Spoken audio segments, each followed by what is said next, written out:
ಧನ್ಯವಾದಗಳು.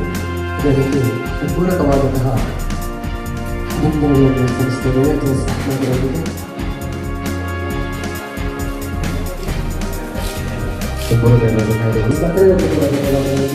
ನಮ್ಮ ಸಂಘದ ಸದಸ್ಯರವರನ್ನು ಬೀಳ್ಕೊಡಬೇಕಂತ ಹೇಳ್ಕೊಳ್ತಿದ್ದೆ.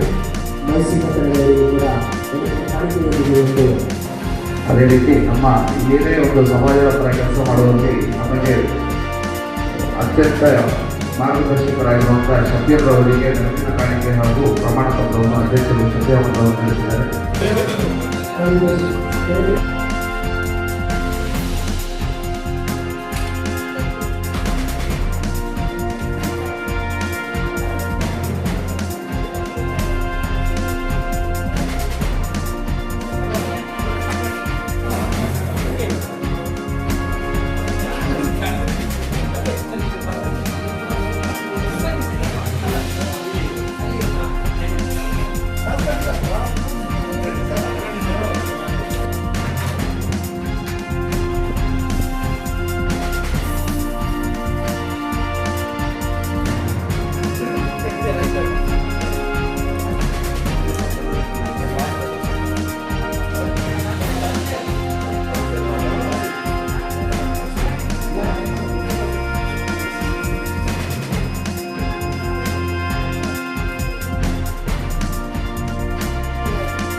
ವರ್ಷಗಳ ಹಿಂದೆ ಏನು ಟ್ರಸ್ಟ್ ಮಾಡಿ ಸಮಾಜ ಸೇವೆ ಮಾಡೋದಂತಿದ್ರು, ಅದು ಈಗ ನಮ್ಮ ಕನಸು ನನಸಾಗಿದೆ. 2 ವರ್ಷಗಳಿಂದ ವಾಟ್ಸಪ್ ಗ್ರೂಪಿನ ಮುಖಾಂತರ ನಾವು ರಕ್ತದಾನಗಳಿಗೆ ರೋಗಿಗಳಿಗೆ ರಕ್ತದಾನ ಮಾಡಿಕೊಡ್ತಾಯಿತ್ತು. ಈಗ ಒಂದು ಕನಸು ನಮಗೆ ನನಸಾಗಿದೆ. ಇವತ್ತು ಬೃಹತ್ ರಕ್ತದಾನ ಶಿಬಿರವನ್ನು ಕೂಡ ನಾವು ಏರ್ಪಡಿಸಿದ್ದೇವೆ. ಅದಕ್ಕೆ ನಮಗೆ ಸಹಕಾರ ನೀಡಿದಂಥ ವಿರಾಜಪೇಟೆ ಜನತೆಗೆ ಮತ್ತು ಕೊಡಗಿನ ಜನತೆಗೆ ತುಂಬ ಧನ್ಯವಾದಗಳು.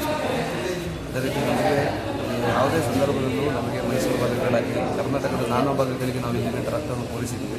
ಅದಕ್ಕೆ ನಮಗೆ ಅಲ್ಲಿನ ಜನತೆಯ ಸಹಕಾರ ಮತ್ತು ನಮ್ಮಿಂದ ಏನೂ ಸಾಧ್ಯ ಅಲ್ಲ. ಇಲ್ಲಿನ ಜನರ ಒಂದು ಸಹಕಾರದಿಂದ ಮಾತ್ರ ನಾವು ಅಲ್ಲಿನ ರಕ್ತವನ್ನು ಪೂರೈಸಿದ್ದೇವೆ. ಅವರಿಗೂ ಕೂಡ ಈ ಸಂದರ್ಭದಲ್ಲಿ ನಾವು ಮತ್ತು ಇದಕ್ಕೆ ಮೈಸೂರು ಜೀವನದ ಹಾಗೂ ಕೊಡಗು ಜಿಲ್ಲಾ ಆಸ್ಪತ್ರೆಗೆ 2 ಇದಕ್ಕೂ ನಾವು ಬ್ಲಡ್ಡಿನ ವ್ಯವಸ್ಥೆ ಮಾಡಿಕೊಡ್ತೀವಿ.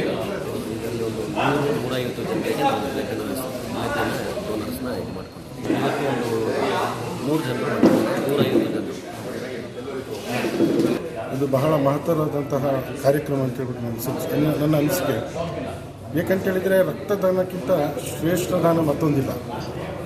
ಒಂದು ಜೀವವನ್ನು ಉಳಿಸುವಂತಹ ಏನು ರಕ್ತ ದಾನ ಮಾಡ್ತಾರೆ, ದಾನಕ್ಕೆ ಎಲ್ಲರೂ ಮುಂದೆ ಬರಬೇಕು.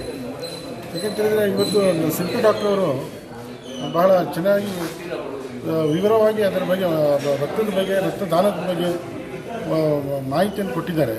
ಅದನ್ನು ನಮ್ಮ ಜೀವನದಲ್ಲಿ ಅಳವಡಿಸ್ಕೊಂಡು ರಕ್ತವನ್ನು ಕೊಡೋದ್ರ ಮೂಲಕ ರೋಗಿಗಳಿಗೆ ಸಹಾಯ ಹಸ್ತವನ್ನು ಚಾಚುವಂಥ ಕೆಲಸಗಳು ನಮ್ಮ ಯುವ ಸಮೂಹದಿಂದ ಆಗಬೇಕು ಅಂತ ಹೇಳ್ಬಿಟ್ಟು ನನ್ನ ಅನಿಸಿಕೆ. ತಾವು ಹ್ಯುಮ್ಯಾನಿಟಿ ಟ್ರಸ್ಟ್ ವತಿಯಿಂದ ಸತತ 2 ವರ್ಷಗಳಿಂದ ಒಂದು ಗ್ರೂಪನ್ನು ಮಾಡಿಕೊಂಡು ಹಾಸನ ಜಿಲ್ಲೆ ಆಗಿರ್ಬೋದು, ಮೈಸೂರು ಜಿಲ್ಲೆ ಆಗಿರ್ಬೋದು, ನಮ್ಮ ಕೊಡಗು ಜಿಲ್ಲೆ, ಇಲ್ಲಿ ರೋಗಿಗಳಿಗೆ ಅವರ ಅವಶ್ಯಕತೆಗೆ ತಕ್ಕಂತೆ ನೀವು ರಕ್ತವನ್ನು ಏನು ಪೂರೈಸ್ಕೊಂಡು ಬರ್ತಾ ಇದ್ದೀರಾ, ಅದನ್ನು ನಾವು ಮನಸಾರೆ ನಿಮ್ಮನ್ನು ಸಾಗಿಸ್ತೀವಿ.